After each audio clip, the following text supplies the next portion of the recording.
A moment we all remember well with the Women's World Hockey Championships just over a month away. We all know that, of course, was the golden goal scored in OT last year, Cheryl. So we're looking ahead to this year. We're going to do a little projection for Team Canada's rosters. We welcome in Kenzie Lalonde and, of course, Marie-Philippe Poulin, still the top of the hockey world, Kenzie. But let's look to her wings. You got Gardner and Stacey side by side. Why'd you put them there when you look at the roster? Well, Lindsay, the PWHL is such an evaluation tool now for these national teams. So look no further than the top line for the Montreal Victoire right now in Marie-Philippe Poulin, Laura Stacey, and Jen Gardner. So why not put them together, right? You look at the production as of late. The last 5 games for the Victoire, they have scored 10 goals. 7 have come from this top line.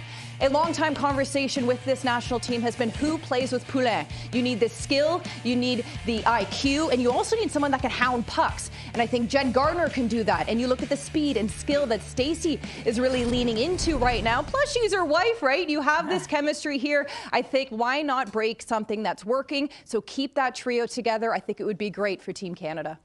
Keep in mind, this is Kenzie in my projection, not Troy Ryan's. But when I look at Jennifer Gardner, we've seen that cyclical rotation trying to find someone with Poulin. So I love this look. Also liked her at the Rivalry series as well. Okay, now, Pounder, Canada looks strong up front, of course. Then on the back end, the defense anchored by veteran Renata again. What about the rookie, 18-year-old Chloe Primerano? What type of impact could she have?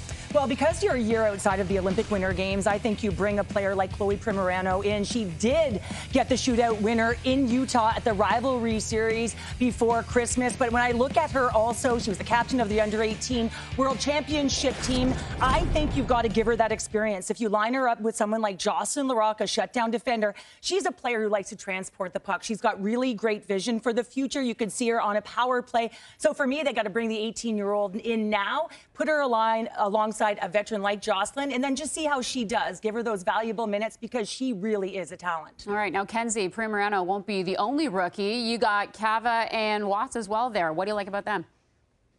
Yeah, let's touch on Primerano. Let's put this into context a little bit for fans as well. The last 18-year-old to suit up for Team Canada at a Women's World was Marie-Philippe Poulin back in 2009. So just to kind of give some context of how significant this is, the reason Cheryl and I think she should be on this roster, she really is the next bona fide defender here for Team Canada. Okay, yeah, some other new faces. Daryl Watts.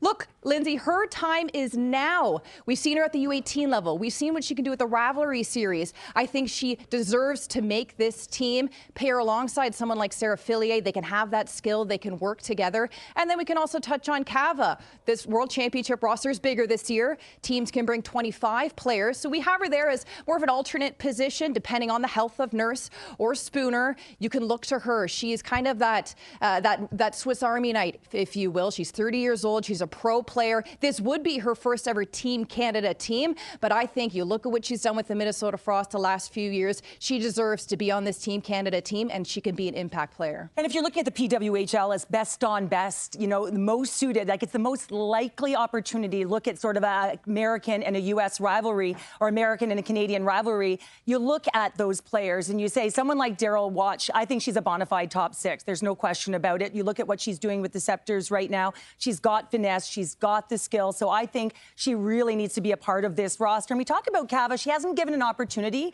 But when you look at a player like her, it is her IQ, the cerebral level to her game, which is why she's in the right spots at the right time. She's hoisted a Walter Cup. So I think she deserves a sniff with the extra 2 players that can now go to the international competition. All right, well, Canada had a roster good enough to win gold last year. We'll see what the Cheryl Pounds Kenzie Lalonde version brings this year. And 2 names you saw on that roster are actually here in studio today. Happy to welcome in Ann-Renee Desbiens of Montreal Victoire and Renata of the Toronto Sceptres, of course. Both Team Canada members and played each other last night in the PWHL. We'll get to that game in just a moment. But we talk about the way last year ended. Overtime, dramatic golden goal from Canada. And Renee, does the Canada-USA rivalry ever get old? Because it doesn't for us as broadcasters.